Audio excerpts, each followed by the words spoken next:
वजीर मुमलकत बराए दाखिला तलाल चौधरी ने पाकिस्तान तहरीक इंसाफ की क़यादत को तनकीद का निशाना बनाते हुए कहा है कि पाक फौज और उसके सरबराह पर तनकीद ब्लैक मेलिंग है।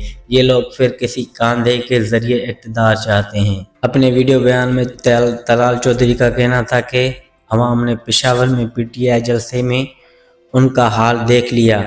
पेशावर जलसे में सिवाय गालम गलौच और तनकीद के कुछ नहीं था। DGI-SPR ने उनके बारे में जो बातें मुहावरत बोली, पेशावर के जलसे में साबित हो गया कि ये असल में वही हैं। तलाल चौधरी का कहना था कि किसी के कंधे पर बैठकर इक़्तिदार पहुंचने वाले आज इदारों के खिलाफ हर्जा सराई कर रहे हैं। मार्काए हक में दुश्मन को शिकस्त देने वाली पाक फौज को तनकीद का निशाना बनाया गया। PTI पेशावर के जलसे में इदारों पर इल्ज़ाम तराशी की गई। हर रोज़ बानी PTI के एक्स हैंडल से मुल्की इदारों के खिलाफ बेजा तनकीद की जा रही है।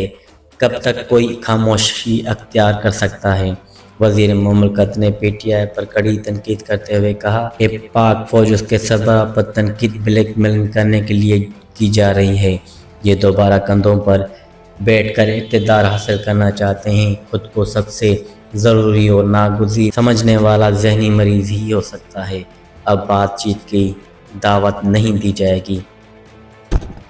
वज़ीर मुमलकत बराए दाखिला ने कहा कि ये लोग अडयाला जेल में कैद दूसरे कैदियों के लिए भी खतरा बन रहे हैं।